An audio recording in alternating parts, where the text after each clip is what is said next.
감정의 파도에 휩쓸려 인생이 송두리째 무너지는 모습 한 번쯤 본 적 있으시죠? 분노나 절망에 잠식되어 직장을 잃거나 소중한 관계를 망치고 돌이킬 수 없는 선택을 하는 사람들, 안타깝지만 너무나 흔한 이야기입니다. 자신의 마음을 다스리지 못하는 사람들은 공허함과 좌절, 그리고 고독 속에 갇히기 쉽습니다. 하지만 상상해 보세요. 마음의 평정심을 유지하며 주변의 혼란 속에서도 흔들리지 않는 자신을, 충동적인 반응 대신 신중한 판단으로 행동하는 자신을, 감정의 꼭두각시가 아닌 자신의 마음의 주인으로서 당당하게 살아가는 자신을 말이죠. 저는 10년 넘게 스토아 철학을 탐구해온 아드리아노입니다. 그리고 여러분께 자신 있게 말씀드립니다. 이 고대의 지혜만큼 제 삶을 변화시킨 것은 없었다고. 스토아 사상은 먼 옛날 책 속에만 존재하는 매력적인 이론이 아닙니다. 오늘날 우리가 직면하는 혼란, 고통, 스트레스, 불안 속에서도 실질적으로 도움을 주는, 매일같이 실천하는 삶의 도구입니다. 이 영상을 통해 감정 조절의 중요성과 그 실현 가능성, 그리고 생각보다 훨씬 간단한 방법들을 보여드리겠습니다. 화가 나서 후회한 적이 얼마나 많으신가요? 실수로 욱하는 메시지를 보내거나 하고 싶지 않았던 말을 내뱉거나 복수심에 찬 결정을 내리고 왜 그랬을까 하고 자책한 경험 누구나 있을 겁니다. 하버드 대학교 연구에 따르면 응답자의 70% 이상이 중요한 결정을 감정적인 상태에서 내렸고 즉시 후회했다고 합니다. 2000년 전 스토아 철학자 세네카는 이미 분노는 짧은 광기라고 경고했습니다. 감정에 휩쓸리는 순간 우리는 더 이상 자신이 아닙니다. 충동적이고 맹목적이며 단기적인 시각으로 판단하는 또 다른 자아가 우리를 지배하는 것입니다. 가장 안타까운 것은 많은 사람들이 평생 이런 상태로 살아간다는 점입니다. 자기 자신에게 갇힌 채로 말이죠. 감정을 조절한다는 것은 감정 없는 로봇이 되는 것이 아닙니다. 내면의 폭풍을 다스려 외면의 균형을 유지하는 것입니다. 험난한 바다를 항해하는 선장처럼 자신의 마음을 지휘하는 것이죠. 이것은 단순한 비유가 아닌 생존 전략입니다. 삶은 여러분을 시험할 것입니다. 비판, 거절, 배신, 상실, 좌절, 합리적이고 의식적인 반응을 배우지 못한다면 밀려오는 파도에 익사하고 말 것입니다. 윌 스미스를 예로 들어볼까요? 최고의 배우, 흠잡을 데 없는 경력, 하지만 오스카 시상식에서 크리스 록을 폭행하는 순간 모든 것이 무너져 내렸습니다. 그 순간의 감정 조절 실패는 그에게 계약, 신뢰, 존경을 앗아갔습니다. 비난이 아닌 경계의 메시지입니다. 순간의 내면적 통제력 상실이 수십 년간의 노력을 물거품으로 만들 수 있다는 것을 보여주는 사례입니다. 마치 겉으로는 강한 모습을 유지하려 애쓰며 속으로 무너져 내리는 경험, 누구나 해봤을 것입니다. 눈물을 참고 분노를 억누르고 괜찮은 척하는 모습. 하지만 스토아 철학은 이와 정반대의 것을 가르칩니다. 마르쿠스 아우렐리우스는 영혼은 자신이 먹는 것으로 채워진다라고 말했습니다. 원한, 분노, 상처받은 자존심으로 마음을 채우면 영혼은 병들고 결국 스스로 자신의 삶을 망칠 것입니다. 넬슨 만델라의 예를 보세요. 27년간 억울하게 감옥 생활을 하고 고문과 굴욕을 당했지만 감옥에서 나온 그는 복수하지 않았습니다. 대신 화합을 바탕으로 통합된 국가를 건설했습니다. 진정한 힘은 반응이 아닌 반응을 통제하는 데 있다는 것을 이해했기 때문입니다. 그리고 이것은 훈련을 통해 가능합니다. 작은 행동부터 시작하세요. 비판을 받기 전에 숨을 쉬고, 중요한 결정을 내리기 전에 잠을 자고, 분노에 휩쓸리기 전에 내가 지금 통제할 수 있는 것은 무엇인가? 라고 자문해 보세요. 이 질문이 모든 것을 바꿉니다. 에픽테토스의 말처럼 우리를 괴롭히는 것은 사건 자체가 아니라 그 사건에 대한 우리의 생각이기 때문입니다. 자신의 감정에 휘둘리며 마치 그게 당연한 듯 살아가는 사람들이 있습니다. 하지만 그건 결코 정상이 아닙니다. 오히려 위험합니다. 감정 조절이 잘 안 되는 사람들은 만성불안, 우울증, 심혈관 질환 등의 위험이 높다는 것이 과학적으로 증명되었습니다. 감정 조절 능력은 여러분의 건강, 직업, 인간관계, 마음의 평화를 지켜줄 뿐만 아니라 실제로 목숨까지 구할 수 있습니다. 스토아 사상은 단순한 철학이 아닌 도구이자 전략이며 무엇보다 자유입니다. 감정의 노예가 아닐 때 비로소 진정한 자유를 얻는 것입니다. 무엇을 느끼는지는 사실이지만 그것에 어떻게 반응하는지는 여러분의 선택입니다. 그리고 바로 그 선택이 인생의 방향을 결정짓습니다. 대부분의 사람들은 자신이 통제할 수 없는 것들에 매달려 사는 것을 아셨나요? 남들이 뭐라고 생각할지, 상사는 어떤 결정을 내릴지, 배우자의 감정은 어떨지, 내일 무슨 일이 일어날지, 이런 걱정은 엄청난 에너지를 낭비하고 우리를 마비시킵니다. 통제할 수 없는 것에 매달리는 동안 실제 삶은 지나가고 있습니다. 그리고 가장 아이러니한 것은 통제할 수 없는 것을 통제하려고 애쓸수록 더 무력감을 느낀다는 것입니다. 불안은 커지고 두려움에 갇히고 실패감은 일상이 됩니다. 에픽테토스는 제 삶의 관점을 완전히 바꿔놓은 말을 남겼습니다. 어떤 것들은 우리의 통제 안에 있고 어떤 것들은 아니다. 간단하지만 실제로는 거의 영웅적인 수준의 자기 훈련이 필요합니다. 우리 문화는 정반대의 방향으로 우리를 몰아붙입니다. 우리는 모든 것을 통제해야 한다고 믿도록 교육받았습니다. 어린 시절부터 울지 마, 그렇게 느끼지 마, 남들을 기쁘게 하도록 해. 와 같은 말을 듣고 자라면서 세상을 자신의 의지대로 바꾸려고 노력하고 좌절합니다. 통제 가능한 것과 불가능한 것을 구분하는 것이 평온한 마음과 붕괴된 마음의 차이를 만듭니다. 브리트니 스피어스의 예를 보세요. 그녀는 엄청난 압력과 가족의 통제, 언론의 집요한 감시 속에서 완벽한 이미지를 유지하려고 애썼습니다. 결국 공개적으로 붕괴되었고 자신이 통제할 수 없는 것을 통제하려 했던 무게를 드러냈습니다. 자유, 그리고 자신의 이미지에 대한 통제력을 갖지 못했던 것이 여러 트라우마를 야기했습니다. 반면에 나치 수용소에서 살아남은 오스트리아 정신과 의사 빅토르 프랭크를 생각해 보세요. 인간성이 상실된 공포와 죽음 속에서도 그는 내면의 선택을 했습니다. 자존심을 지키는 것이었습니다. 프랭클은 모든 것을 빼앗길 수 있지만 어떤 상황에서도 자신의 태도를 선택할 자유만은 빼앗을 수 없다라고 말했습니다. 이것이 바로 스토아 사상의 핵심입니다. 그는 최악의 상황에서도 자신의 마음, 신념, 세상을 해석하는 방식을 통제할 수 있다는 것을 이해했습니다. 이 원리는 일상생활에 적용될 때 큰 위안이 됩니다.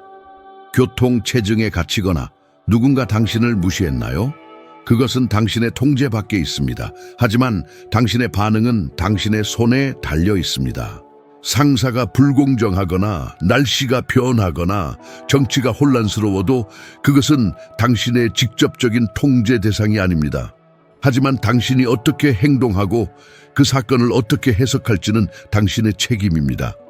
그리고 과학은 이 고대의 지혜를 뒷받침합니다. 미국 심리학회 APA에서 발표한 연구에 따르면 높은 내적 통제 소재, 즉 외부 요인을 걱정하기보다는 자신이 할 수 있는 일에 집중하는 사람들을 가진 사람들은 목표를 달성하고 스트레스를 더 잘 관리하며 외상에서 더 빨리 회복될 가능성이 높습니다.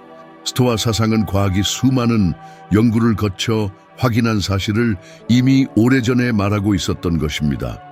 당신은 자신에게 달린 것에 집중할 때 더 강해집니다.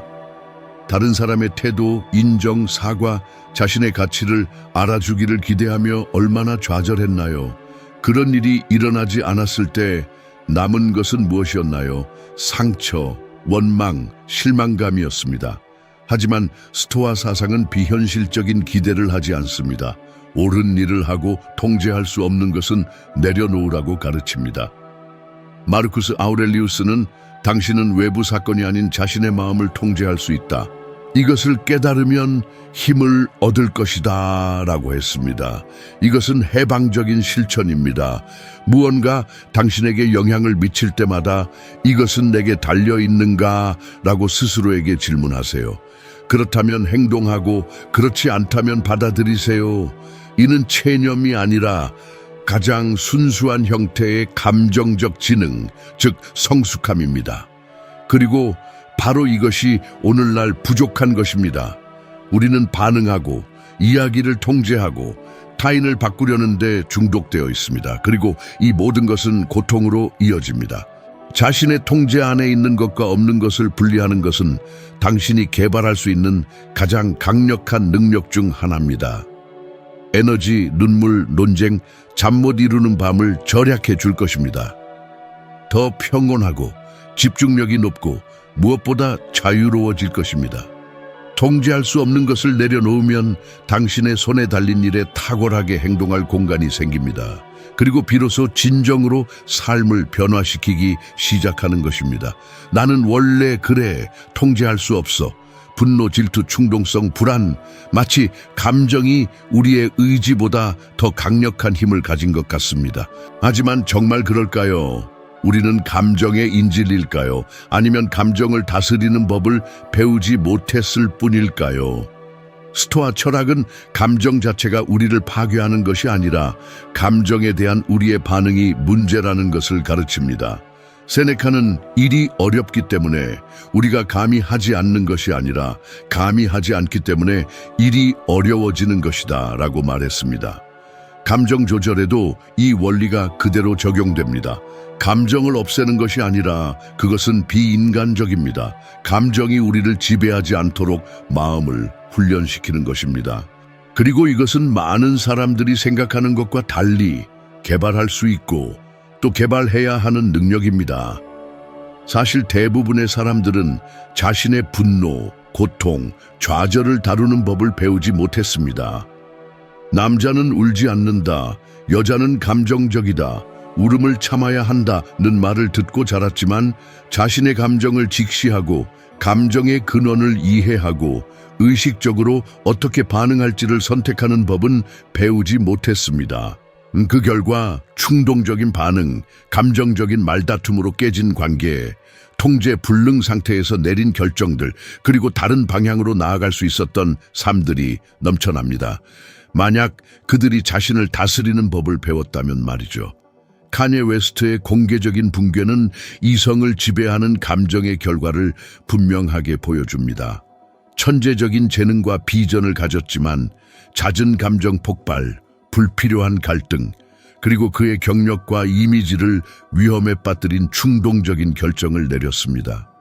재능만으로는 감정적 불안정의 무게를 감당할 수 없다는 것을 보여줍니다. 외부적인 성공은 일시적일 수 있지만 자기 통제 없이는 하루아침에 무너질 수 있습니다. 반대로 감정 조절의 좋은 예는 배우 키아누 리브스입니다. 딸과 아내를 잃고 비극적인 삶을 살았지만 평정심, 겸손함, 그리고 주변 사람들에 대한 친절함으로 알려져 있습니다. 그는 고통의 인질이 되지 않고 흉터를 존엄과 침묵으로 짊어집니다. 비록 그가 고대 철학자들을 언급하지 않았더라도 이것은 스토아 사상을 실천하는 모습입니다. 과학 또한 이를 뒷받침합니다. 미국 심리학회 APA의 Emotion 저널에 발표된 연구에 따르면 감정 조절 능력이 높은 사람들은 불안 수준이 낮고 스트레스에 대한 회복력이 높으며 더 건강한 관계를 맺습니다. 이 능력은 어떻게 개발될까요? 연습과 훈련, 그리고 자각을 통해서입니다. 마치 스토아 사상이 설파하는 것처럼 말이죠. 빠른 반응을 요구하고 알림, 압박, 비교, 비현실적인 기대에 끊임없이 노출되는 오늘날 감정 조절은 단순한 장점이 아닌 필수 요소입니다. 누군가 당신을 자극하거나 비판하거나 나쁜 소식이 들려올 때 당신은 어떻게 반응하나요? 폭발하나요? 침묵하고 억누르나요? 아니면 자신의 감정을 관찰하고 파악하고 현명하게 반응하나요? 마르쿠스 아우렐리우스는 외부의 어떤 것에 대해 화가 난다면 그 고통은 그 자체가 아니라 그것에 대한 당신의 평가에서 비롯된다. 그리고 당신은 언제든지 그 평가를 바꿀 수 있는 힘을 가지고 있다라고 말했습니다. 감정은 일어날 수 있습니다. 하지만 당신이 그것에 어떻게 대처하는가, 그것이 바로 당신의 선택입니다. 그리고 그 선택이 당신의 삶을 정의합니다. 훈련은 가능합니다. 일단 멈춰보세요. 잠깐 내가 지금 무슨 감정을 느끼는지 알아보자 라는 단순한 생각만으로도 논쟁, 선택, 하루의 방향을 완전히 바꿀 수 있습니다. 꾸준히 연습하면 뇌는 더 이상 충동적으로 반응할 필요가 없다는 것을 이해합니다. 숨을 쉬고 평가하고 차분하게 선택할 수 있다는 것을, 소리를 지르지 않고도 들릴 수 있다는 것을, 상처를 입히지 않고도 자신을 방어할 수 있다는 것을, 진정한 힘은 침묵, 신중함, 통제에 있다는 것을 배우게 됩니다. 감정을 다스리는 법을 배우면 당신은 거의 무적이 됩니다. 아무도 당신을 통제할 수 없고, 모욕으로 조종하거나 두려움으로 마비시키거나 칭찬으로 매수할 수 없습니다. 당신은 단단한 중심에서 삶을 살아갈 것입니다. 그리고 진정한 자유가 시작되는 것입니다. 중요한 대화를 마음속에 품고 있었지만 말문이 막힌 적이 얼마나 많나요? 준비가 안 되었다거나 충분히 훌륭하지 않다거나 실패할 수도 있다는 생각에 기회를 놓친 적은 얼마나 많나요? 스스로를 의심하고 비난하고 약하게 만드는 그 내면의 목소리는 당신이 생각하는 것보다 훨씬 흔합니다. 사실 우리가 삶에서 잃는 전투 대부분은 실제로 일어나지도 않습니다. 우리 마음속에서 먼저 일어나는 것입니다. 에픽테토스는 인간을 괴롭히는 것은 사건 그 자체가 아니라 그에 대한 자신의 생각이라고 말했습니다. 즉, 외부의 어떤 사건이 당신을 흔들기 전에 이미 당신은 내면에서 무너져 내리고 있는 것입니다. 그 근본 원인은 자기 이미지에 있습니다. 자신을 어떻게 바라보는지가 삶의 도전에 어떻게 대처하는지를 직접적으로 결정합니다. 자신이 가치 없다고, 능력이 없다고, 충분히 강하지 않다고 믿는다면 설령 세상이 기회를 주더라도 그렇게 행동할 것입니다. 스스로를 다스린다는 것은 자신을 바라보는 방식을 재프로그래밍하는 것을 의미합니다. 그렇게 하지 않으면 내면의 방해꾼이 항상 더 큰 목소리를 낼 것입니다. 변화하겠다고 말하지만 계속해서 같은 패턴을 반복할 것입니다. 프로젝트, 다이어트, 대화를 시작하겠다고 약속하지만 속으로는 계속 마비되어 있을 것입니다. 속으로 자신이 초라하다고 느낀다면 좋은 의도는 아무 소용이 없습니다. 스토아 철학은 우리의 가치가 다른 사람의 인정이나 외부적인 성공에 있는 것이 아니라 우리의 행동, 우리의 통제 안에 있다고 가르칩니다. 마르쿠스 아우렐리우스는 이것을 매우 명확하게 말했습니다. 당신의 마음은 당신이 먹여주는 생각과 같아질 것이다. 불안, 비교, 과도한 자기 비판으로 마음을 채우면 약해지지만 책임감, 성찰, 의식적인 행동으로 마음을 채우면 내면이 성장하고 시간이 지나면 외면도 변합니다. 대부분의 사람들은 유전된 정신적 패턴에 갇혀 삽니다.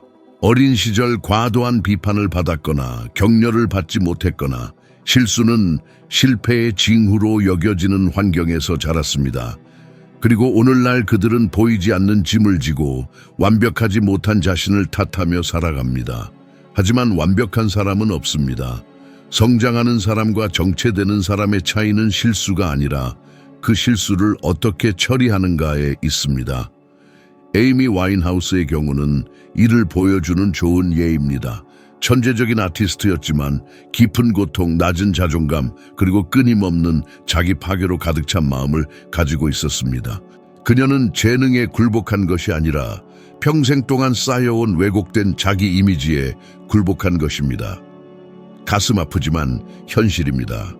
반면에 테리 크루즈는 내면의 힘, 변화, 자기 통제를 보여주는 사례입니다. 그는 학대와 굴욕을 당하며 두려움 속에서 자랐지만 그 악순환을 끊기로 결심했습니다. 정신력을 집중적으로 단련하고 자신을 가치 있게 여기는 법, 고통을 힘으로 바꾸는 법을 배웠고 오늘날 균형, 자신감, 자기 통제의 상징이 되었습니다. 그는 트라우마를 외면하지 않고 마주보고 그것이 더 이상 자신을 정의하지 않도록 선택했습니다. 과학적 연구는 우리가 자신을 어떻게 바라보는지가 행동, 생산성, 정서적 안녕에 직접적인 영향을 미친다는 것을 확인합니다. 미국 심리학회 APA의 연구에 따르면 건강한 자존감을 가진 사람들은 어려움에 더 잘 대처하고 좌절에서 더 빨리 회복되며 어려운 결정을 내릴 때 더 명확하게 판단합니다. 단지 기분이 좋아지는 것만이 아닙니다. 감정이 당신을 방해하려 할 때에도 잘 행동하는 것입니다. 그리고 하루아침에 바뀌는 것이 아닙니다. 자기 이미지를 재프로그래밍 하려면 매일 연습이 필요합니다. 자동적인 생각을 관찰하는 것부터 시작하세요. 나는 바보야. 난 충분히 훌륭하지 않아. 나는 실패할 거야. 라고 말하는 목소리에 맞서 싸워야 합니다. 그 목소리가 들리면 멈추고 숨을 쉬고 이것은 단지 생각일 뿐 사실이 아니다라고 말하세요.